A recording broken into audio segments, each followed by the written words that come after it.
Clip number 108، اس میں آپ قرآن پاک کی سورہ آل عمران کی آیت نمبر 24 سے 26 کی تلاوت، ترجمہ اور تفسیر قرآن صراط الجنان سنیں گے۔ بسم اللہ الرحمن الرحیم۔ ترجمہ، اللہ کے نام سے شروع جو نہایت مہربان رحمت والا ہے۔ ذلك بأنهم قالوا لن تمسنا النار إلا أياما معدودات وغرهم في دينهم ما كانوا يفترون۔ ترجمہ، یہ جرت انہیں اس لیے ہوئی کہ وہ کہتے ہیں ہرگز ہمیں آگ نہ چھوئے گی مگر گنتی کے چند دن، اور انہیں ان کی ایسی ہی من گھڑت باتوں نے ان کے دین کے بارے میں دھوکے میں ڈالا ہوا ہے۔ ذالک بأنہم قالوا، یہ جرت انہیں اس لیے ہوئی کہ وہ کہتے ہیں۔ آیت میں فرمایا گیا کہ یہودیوں کو اللہ عز و جل کی کتاب اور اس کے احکام سے منہ پھیرنے کی یہ جرت اس لیے ہوئی کہ انہوں نے اپنی نجات و بخشش کے من گھڑت خیالات پال رکھے ہیں، جن میں سے ایک یہ ہے کہ یہ کہتے ہیں ہمیں جہنم کی آگ ہرگز نہ چھوئے گی مگر گنتی کے چند دن، یعنی 40 دن یا ایک ہفتہ، پھر کچھ غم نہیں۔ یا یہودی کہتے ہیں کہ ہم اللہ عز و جل کے پیارے ہیں۔ اللہ تعالیٰ نے اس طرز عمل پر فرمایا کہ ان کی ایسی ہی من گھڑت باتوں نے ان کے دین کے بارے میں انہیں دھوکے میں ڈالا ہوا ہے۔ عمل سے منہ پھیر کر امید کی دنیا میں گھومنے کا انجام ہمارے لیے اس میں درس عبرت ہے۔ حقیقت یہ ہے کہ کسی بھی قوم کی تباہی اسی صورت میں ہوتی ہے جب وہ عمل سے منہ پھیر کر صرف آرزو اور امید کی دنیا میں گھومتی رہتی ہے۔ جو شخص لاکھوں روپے کمانے کی تمنا رکھتا ہے لیکن اس کے لیے محنت کرنے کو تیار نہیں، وہ کبھی 1 روپیہ بھی نہیں کما سکتا۔ جو قوم ترقی کرنے کی خواہش مند ہو لیکن اپنی بدعمالیاں، کام چوریاں اور خیانتیں چھوڑنے کو تیار نہیں، وہ کبھی ترقی کی شاہراہ پر قدم نہیں رکھ سکتی۔ یوں ہی جو لوگ اطاعت الہی اور اتباع رسول صلی اللہ علیہ وسلم کے قریب بھی نہ آئیں اور اپنی نسبتوں پر پھولتے پھریں، وہ بھی احمقوں کی دنیا کے باسی ہیں۔ اور افسوس یہ ہے کہ ہمارے ہاں ایسوں کی کثرت ہے۔ ہمارے واعظین، خطباء اور پیر صاحبان جو کچھ بیان فرماتے ہیں سب کے سامنے ہے۔ خوف خدا، قبر کی تیاری، آخرت کی فکر، بارگاہ الہی کی جواب دہی پر شاید ہی کبھی کلام ہو، اور رحمت کے موضوع پر اس قدر بیان کہ لوگ جری ہو چکے ہیں، اور اس کے نتیجے میں قوم کی عملی حالت کہاں پہنچی ہوئی ہے، وہ کوئی ڈھکی چھپی بات نہیں۔ فَكَيْفَ إِذَا جَمَعْنَاهُمْ لِيَوْمٍ لَا رَيْبَ فِيهِ وَوُفِّيَتْ كُلُّ نَفْسٍ مَا كَسَبَتْ وَهُمْ لَا يُظْلَمُونَ۔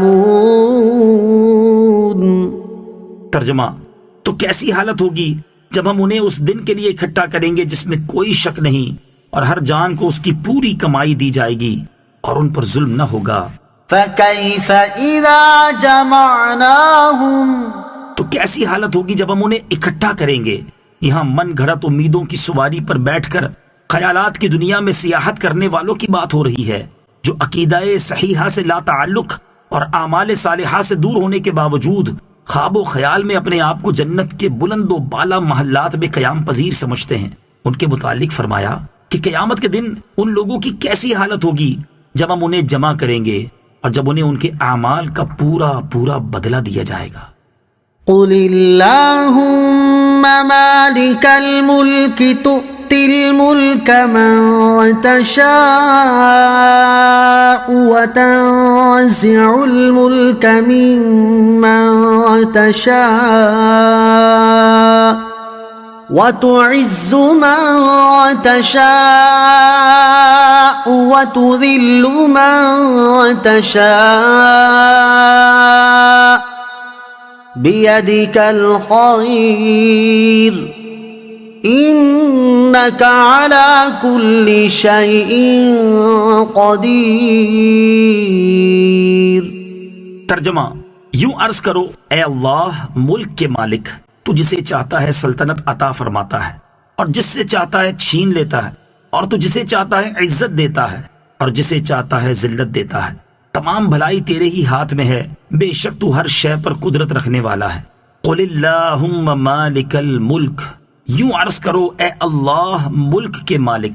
فتح مکہ کے وقت سید الانبیاء صلی اللہ تعالیٰ علیہ وسلم نے اپنی امت کو ایران اور روم کی سلطنت کی بشارت دی کہ یہ مسلمانوں کے ہاتھ آئے گی، اس پر یہود و منافقین کو بڑا تعجب ہوا اور کہنے لگے کہاں محمد مصطفیٰ صلی اللہ تعالی علیہ وسلم اور کہاں فارس و روم کے ملک، یہ تو بڑے زبردست اور نہایت محفوظ ملک ہیں۔ اس پر یہ آیت کریمہ نازل ہوئی اور آخر کار حضور اکرم علیہ الصلوۃ والسلام کا وہ وعدہ پورا ہو کر رہا۔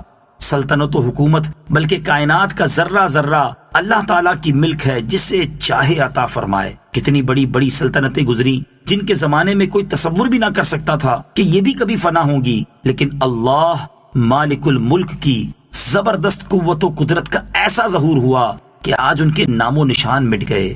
یونان کا سکندر اعظم، عراق کا نمرود، ایران کا کسرا و نوشیروان، دہاک، فریدوں، جمشید، مصر کے فرعون، منگول نسل کے چنگیز، ہلاکو خان، بڑے بڑے نامور حکمران اب صرف قصے کہانیوں میں رہ گئے، اور باقی ہے تو رب العالمین کا نام اور حکومت باقی ہے، اور اسی کو بقا ہے۔ یوں ہی عزت و ذلت دینا اللہ تعالیٰ کی قدرت میں ہے۔ دور دراز کے گاؤں بستیوں سے، چھوٹے اور غریب خاندانوں سے اٹھا کر تخت حکومت پر بٹھا دینا، غلاموں کو بادشاہت عطا کر دینا اللہ تعالیٰ کی قدرت ہے، اور معاشرے کے معزز ترین بلکہ دوسروں کو عزتیں اور خلعتیں بخشنے والوں کو ذلت و گمنامی کے عمیق گھڑوں میں پھینک دینا اسی احکم الحاکمین مولا تعالیٰ کی قدرت ہے۔